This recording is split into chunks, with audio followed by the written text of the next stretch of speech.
নতুন বছরেই আরবিআই এর নয়া নিয়ম। আরবিআই বা রিজার্ভ ব্যাংক অফ ইন্ডিয়া চালু করলো নতুন ব্যাংকিং নিয়ম। আর এই নিয়মের ধাক্কাতেই কিন্তু আমার আপনার ব্যাংক অ্যাকাউন্ট বন্ধ হয়ে যেতে পারে। কেন বলছে এ কথা? চলুন আজ আপনাদের সে কথাই বলবো। বিফোর বিজনেসে আপনাদের সঙ্গে রয়েছি আমি ইপসা।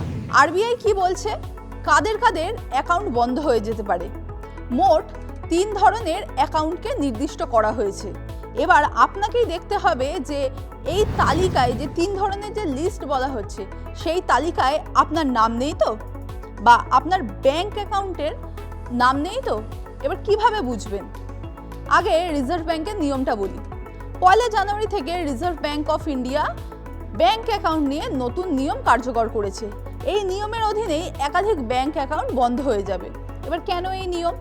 মূলত ব্যাংকিং পরিষেবাকে আরও সুরক্ষিত এবং স্বচ্ছ করতেই এই নিয়ম চালু করেছে রিজার্ভ ব্যাংক অফ ইন্ডিয়া, যাতে গ্রাহকদের অর্থাৎ আমার আপনার মতো সাধারণ মানুষ যারা ব্যাংকে টাকা জমা রাখেন তাদের টাকা সুরক্ষিত থাকে, সেই কারণেই এই উদ্যোগটা নেওয়া হয়েছে।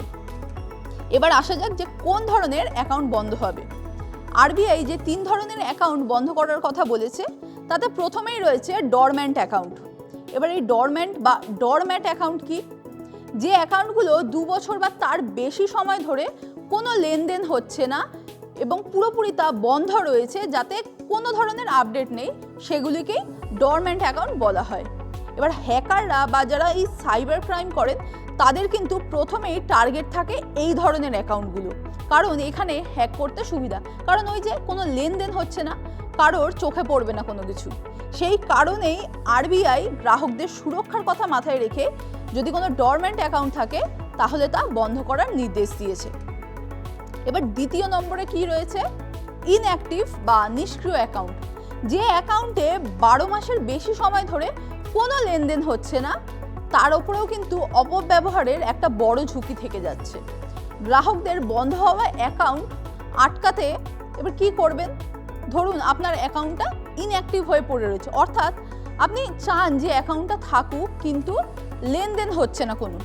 সেক্ষেত্রে ব্যাংকগুলো বলছে যে খুব সামান্য হলেও অন্তত কিছু একটা লেনদেন করুন এই অ্যাকাউন্টগুলোতে, তাহলে আপনার অ্যাকাউন্টটা চালু থাকবে, অর্থাৎ ইনঅ্যাক্টিভ থেকে আবার অ্যাক্টিভ হয়ে যাবে আপনার অ্যাকাউন্ট। এবার তৃতীয় যে ধরনের অ্যাকাউন্টের কথা বলছে আরবিআই সেটা হলো জিরো ব্যালেন্স অ্যাকাউন্ট। এক্ষেত্রে কিন্তু বুঝে নেওয়া দরকার যে একটা ব্যাংক অ্যাকাউন্ট হয় যেটা হলো জিরো ব্যালেন্স অ্যাকাউন্ট, অর্থাৎ যেখানে ব্যাংকের অ্যাকাউন্ট খোলার জন্য কোনো টাকা লাগে না। আরেক ধরনের অ্যাকাউন্ট হয় যেটা হলো যে ব্যাংকে আপনি যে নির্দিষ্ট একটা সীমা থাকে যে এতটুকু অন্তত আপনাকে ব্যাংকে টাকা রাখতেই হবে, সেই যখন অ্যামাউন্টটা না থাকে তখন ব্যাংক ফাইন করতে থাকে। ধরুন আপনার ব্যাংক অ্যাকাউন্ট অনেক পুরনো, সেই অ্যাকাউন্ট থেকে আপনি সমস্ত টাকা তুলে ফেলেছেন, তার ফলে এখন আপনার ব্যাংক ব্যালেন্স জিরো।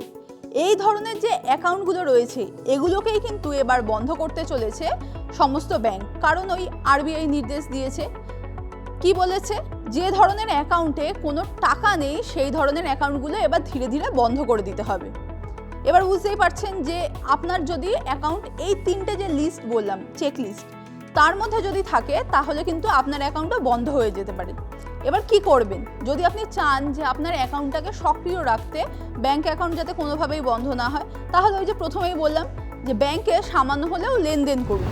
এছাড়া আপনি চাইলে আপনার ব্যাংক অ্যাকাউন্ট যে ব্রাঞ্চে রয়েছে সেখানে গিয়েও কিন্তু নিজের কেওয়াইসি আপডেট করতে পারেন, তাহলে আপনার অ্যাকাউন্ট আবার সক্রিয় হয়ে যাবে। এই ধরনের আরও প্রতিবেদন দেখতে চোখ রাখুন টিপ9 বাংলা ডিজিটালে।